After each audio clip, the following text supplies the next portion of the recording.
Ladies and gentlemen, thank you for joining me. This is the Ryan Black Show. Yes, we are back. We are back. We are better than ever. It's official. The speculation has ended. The man that made it all happen, of course, other than me, Aaron Rady. Aaron, thank you so much for helping me put the show back on the air with the use of his webcam on his laptop. We are back in business. Not sure how many I'm going to be able to put out.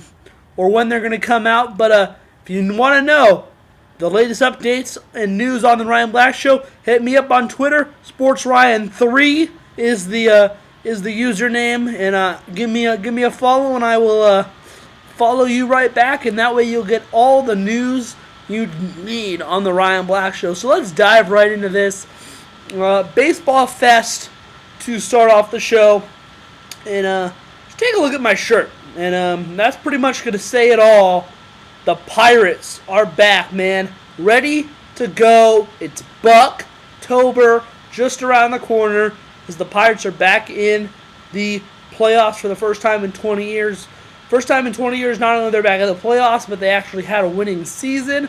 And I think that is phenomenal. I mean, as a big Pirate fan, I've taken my licks through the years. Losing year in and year out and having hope every single season and hope being snatched away from me time and time and time again. It's unfair.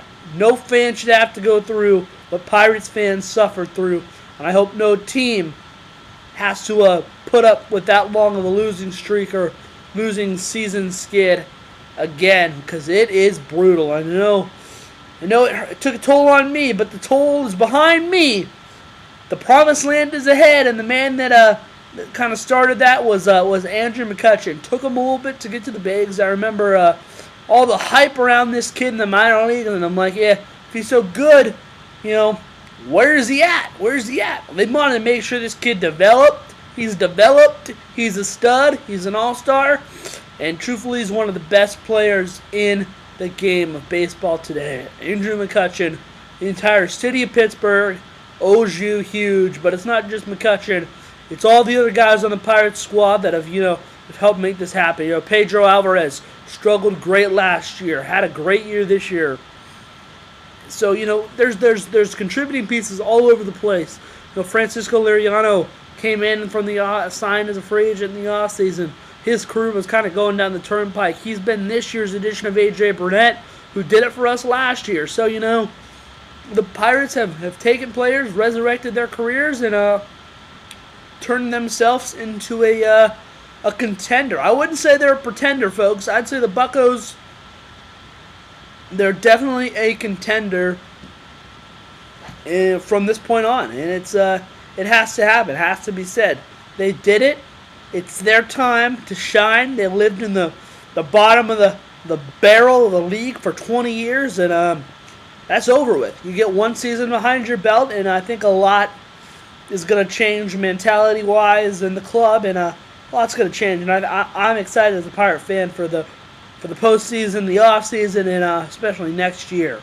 So moving on to another baseball story, Bud Selig came out and kind of told us what his plans for the future were, and the plans for the future should have been this year that he was gone, or this offseason, but Bud being Bud didn't want to do what he said he was going to do.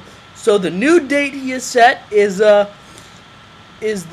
final season will be next year, that he will resign on January of 2015 is when you can look for the replacement of Bud Selig, and I'm very excited for that, because maybe baseball will finally take a step and move into doing things more on a generational base and not live in the golden age like they did. And the main area they've done that is instant replay, and it's getting there, but not even close to being where it needs to be in baseball. And I think it's gonna make some big changes. If baseball wants to stay relevant, it's gonna have to step up to the plate a little bit. And I think the new commissioner, whoever that will be, is going to make the changes that need to be made. It's going to happen. So look forward to seeing a new commissioner. And I don't like talking about what I'm going to talk about next, but It's news, so I have to talk about it. It's the big fat NY. No, not the New York Mets. The other side of the city, the New York Yankees, and unfortunately, yes, I gotta talk a little Yankees because they're in the news right now, and that's what you guys want to see. So, what am I talking Yankees was? Well, we got a couple of three things hitting on the Yankees. I want to say Mariano Rivera going out in class on top, classy guy. Love Mariano Rivera. Gave us one of the greatest entrance musics baseball has ever seen in Enter Sandman. Great walk-in song for him. And, things like the building of the sandcastle that the Tampa Bay, I almost said Buccaneers, not football. Come on, Ryan. Step your game up, bro. Step your game up. But, almost said Buccaneers, but it's the Tampa Bay Devil Rays. I guess not Devil Rays, Tampa Bay Rays. So, the Tampa Bay Rays built in the sandcastle, going out on top. Teams have done stuff like that for him. So good for Mo retiring on top, and we're gonna see what he decides to do after baseball. And then there's Alex Rodriguez. A-Rod, you want to fight your inevitable suspension, which is gonna look bad, and just make it longer. Sure, fight it. Okay, then you break the Grand Slam home run record, and you get all excited about that. Then the Yankees announce that they're eliminated from the playoffs, and you decide that you don't want to play for them the rest of the year. A-Rod says, quote, I want to take the rest of the season off. I need time to think about things.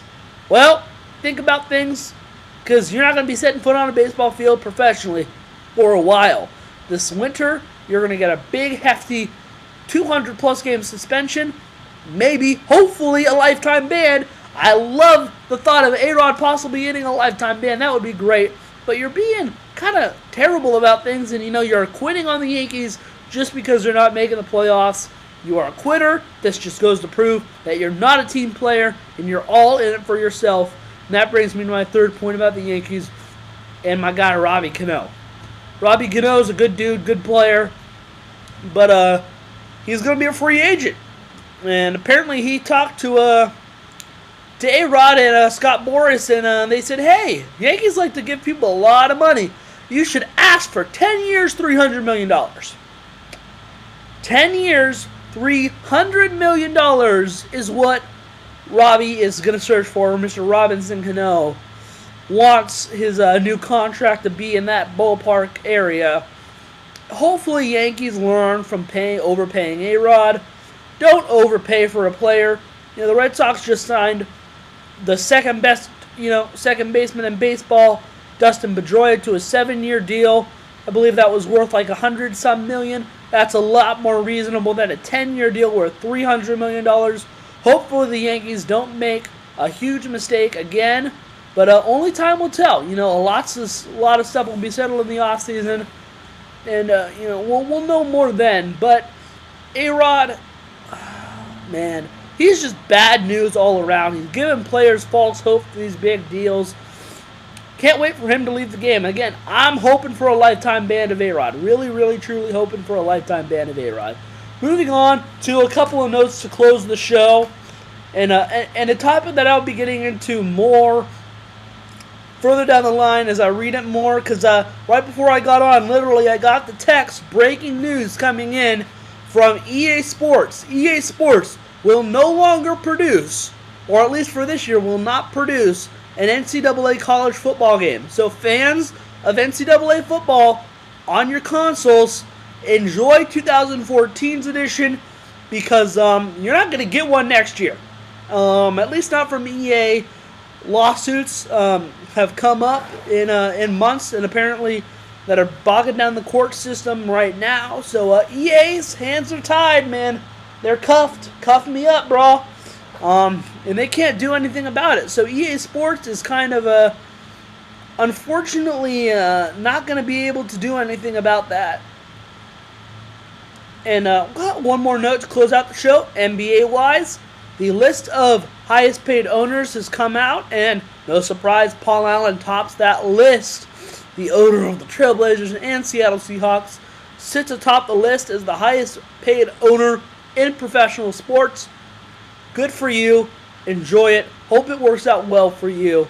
Thank you. This has been the Ryan Black Show. Hit me up on Facebook and Twitter. Ryan Black on Facebook. The Ryan Black Show on Facebook as well. And on Twitter, SportsRyan3. Thank you. Have a good night.